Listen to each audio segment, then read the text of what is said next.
So I know many entrepreneurs, myself included, who really struggle to focus on just one thing. And we quite often find that we'll, with so many ideas flowing around our head, we'll have this idea, that idea, and we'll try and do them all at once and none of them work, or we'll do this one for 10 minutes and then we're not getting the traction we want, and then move on to the next thing and move on to the next thing. And there's things I've been hearing of late, I've been hearing for a long time, but pretty much ignoring them, thinking I know best, that success does take time and it takes a lot of focus and energy and, I don't know, drive and whatever, like inside you to be able to get there. And there's things that I've really been struggling on to do with my focus.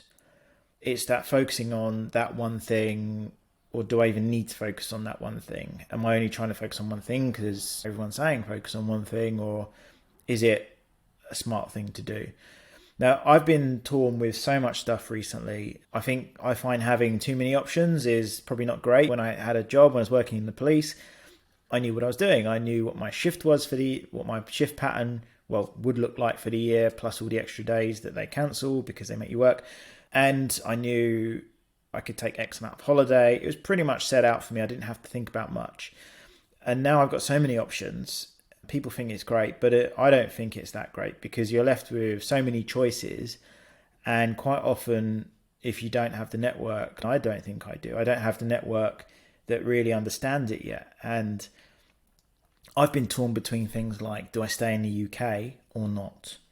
Even down to that level of, do I go traveling or not? Do I go, to this other place that looks more exciting and vibrant or not? But then I think, is it any better? Because when I went to LA recently, I went last summer 2022, my Instagram might have made it look like I was having a great time, but there was a lot of times where I was really bored. And there were times when I was thinking, do you know what? I really want to get back to the UK. And there was no particular reason. It's not like I have this great, massive social life here in the UK even, or I'm not massively family orientated. Well, I think not very at all. I can go weeks and months without seeing anyone in family, and that's just normal for me. And then I've been thinking about things like, do I buy a house or not?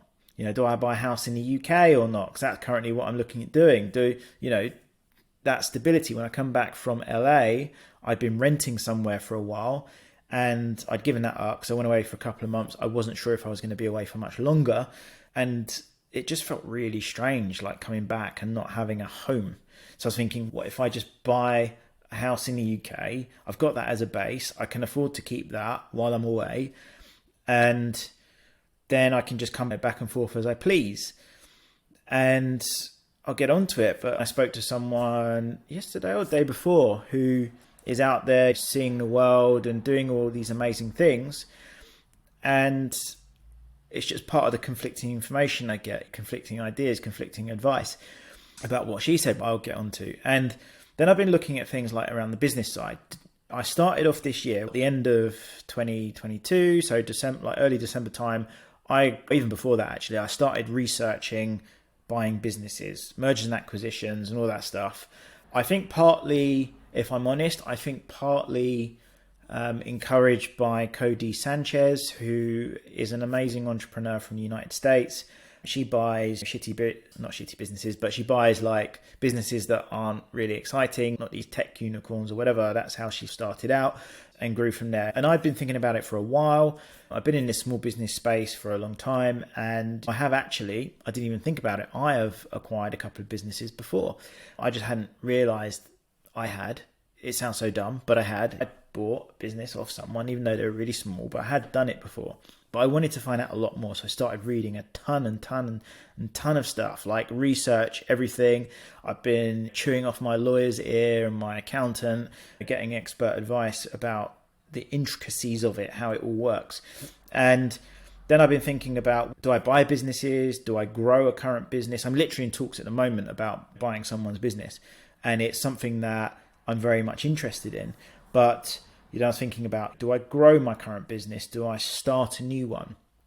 I've had an idea for a startup for a long time linked to my industry, and well, it's not, it is linked to my industry, but it's just separate because my main business is, as some of you may know, some of you may not, is part of a cleaning franchise. So I own 3 cleaning franchises.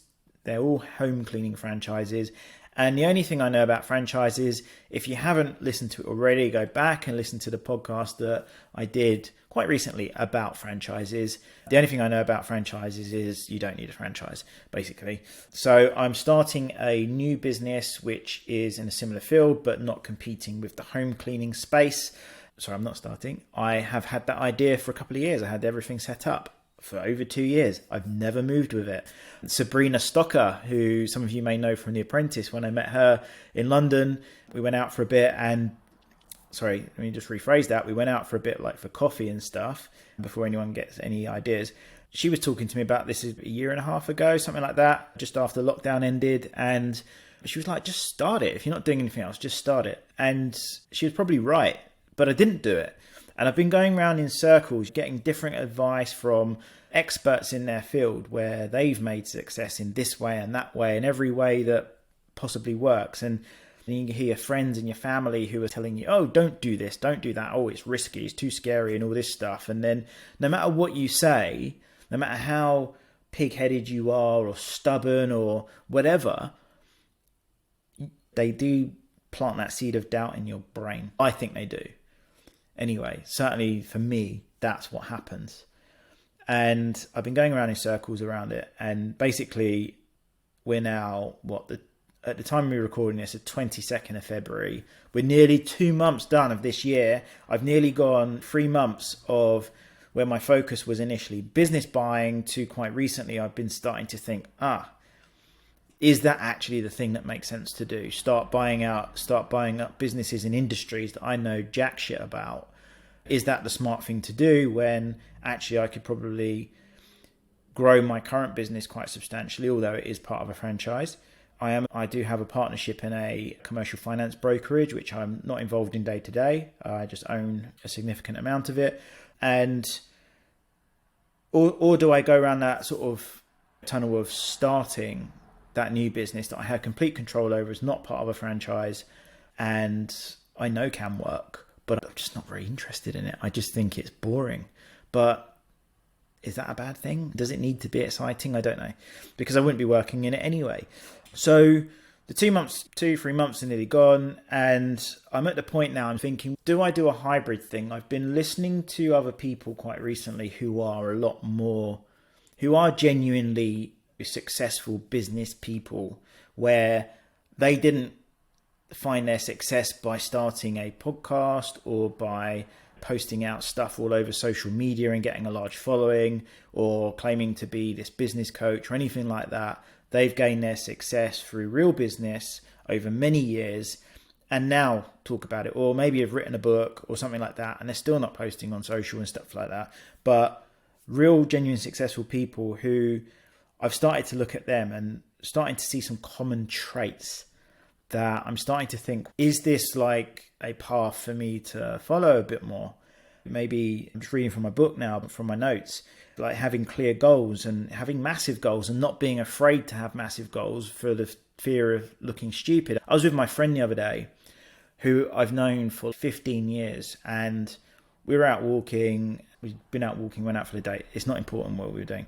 And then at one point we're standing in a queue in Tesco's in a supermarket, and for some reason we started talking about goals, and I said I've got big goals, but they're embarrassing. They're embarrassing to say them because they are very big, and it doesn't fit with the norm. It doesn't fit with anyone that I know personally. I didn't grow up like that, and which she kept asking me what they were, and I just didn't want to say because I didn't want her to judge me for being, what the fuck's wrong with you type thing. And then I told her about my goals. I told her the initial one, which was more of like a net worth figure. And then she asked me the question, why that?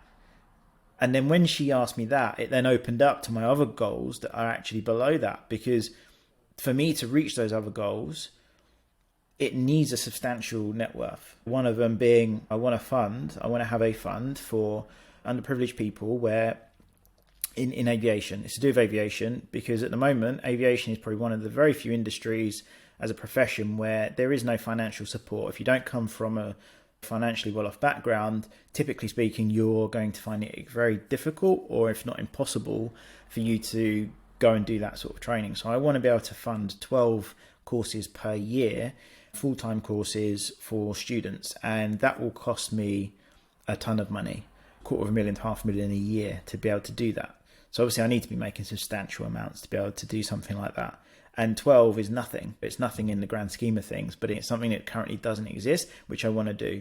There's also things like I want to be able to, when I was in the Air Cadets many years ago, I'm going off topic a bit. When I was in Air Cadets many years ago, there were kids who were part of the squadron. They could be part of the squadron, but when it come to annual camps, where it might be 40, 50 pounds for them to go, it's not a ton of money to get all these experiences and to feel, valued and part of that team.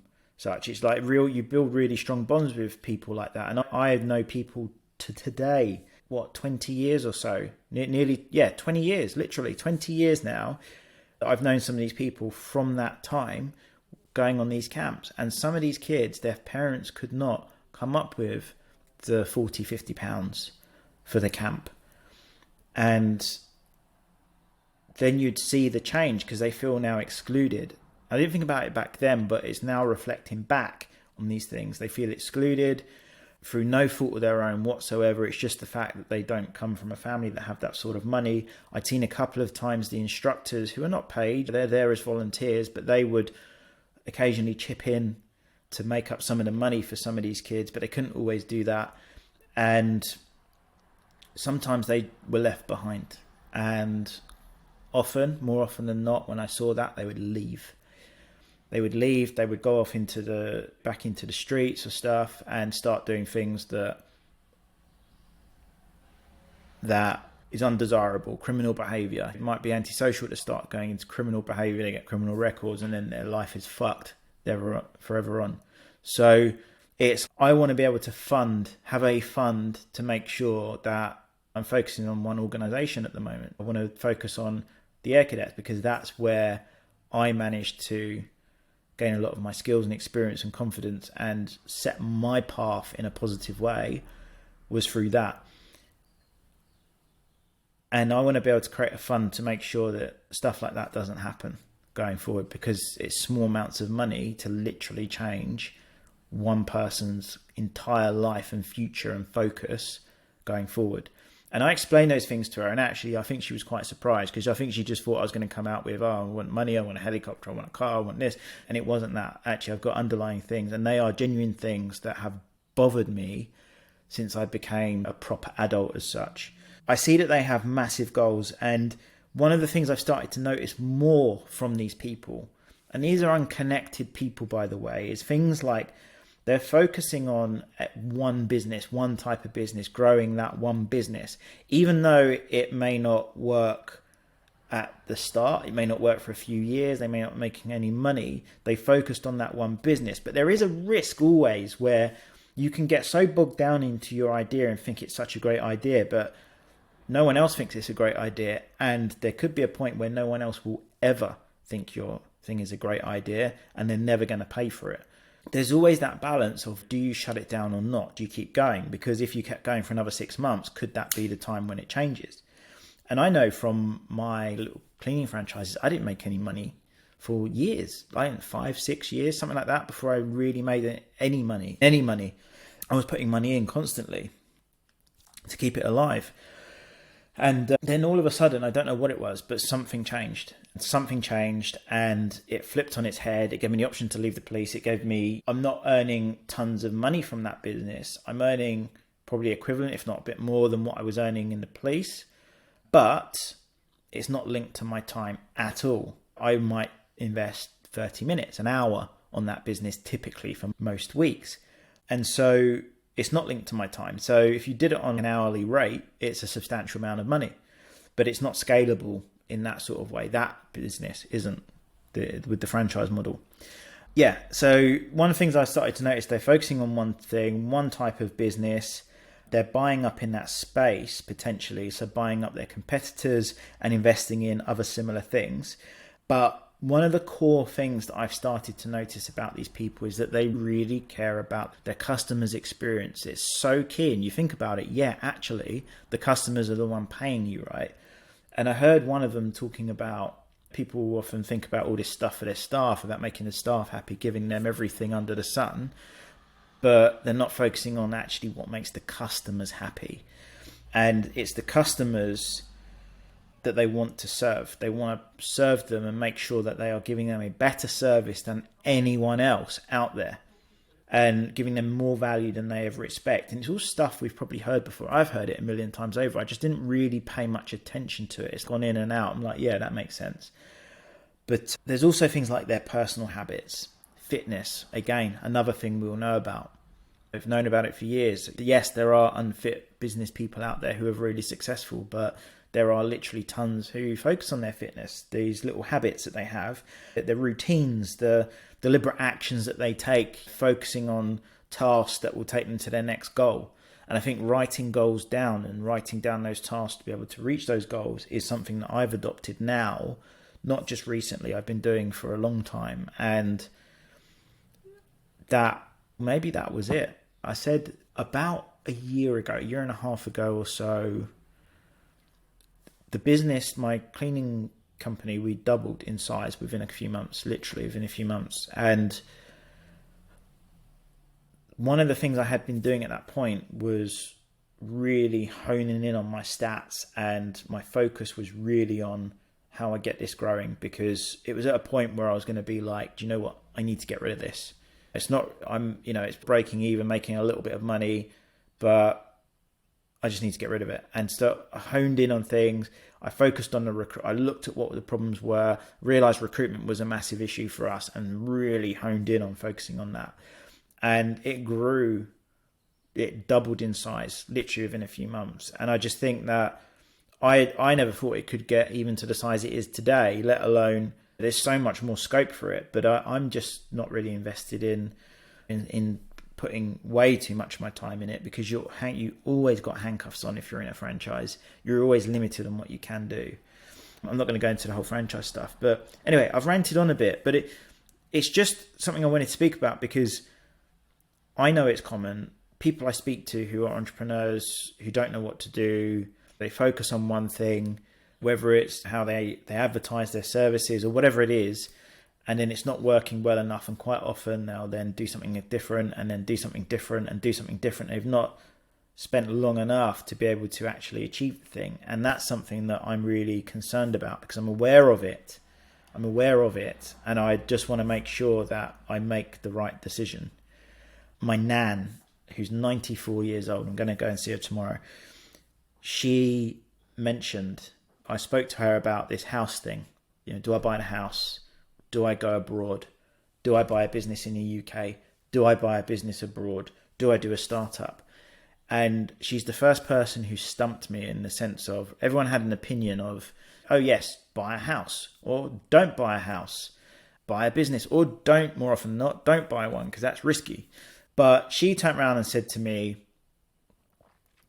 Aaron, just make sure that you are absolutely certain in what you want to do before you take any decision and action on it. She literally said that to me, and it stumped me when she said it, because she's 94 years old. I don't expect her to understand like what I'm up to and what I'm doing and stuff, and yet she's the one who's probably come out with something that literally took me aback. I was like, yes, you're right. I do need to be sure. So that's something I'm going to be working on. Is that something you're working on yourself? Is that something that you can improve on yourself with that focus on that one thing? Or do you think it's okay to have multiple things on the go before you've had success, and a real good amount of success in one thing? I don't know. I'd be interested to hear your opinion, but I've got to make a phone call now. It's 10 a.m. Can you hear the bells? Don't know if you can hear them with the mic, but it's 10 a.m. I've got to go. I will talk about this another time, because honestly, it's something that's really important and a lot of people struggle with. I'm really struggling with it, and I'll hold my hand up. Don't think that because what's on my Instagram, occasionally when I do post, I very rarely do, but when I do, it looks great, because quite often, sometimes I've been literally incapable of doing anything, where I've been going around in circles so much, I've literally just sat down and just been like, done nothing for several days in a row. And when nothing, I mean nothing, where I'm just completely incapable. And I know a lot of people like that, and people don't have people to turn to quite often, particularly entrepreneurs, because a lot of the time the people around you don't understand. But anyway, I've been Aaron. It's now nearly 1 minute past, so I've got to go make a phone call.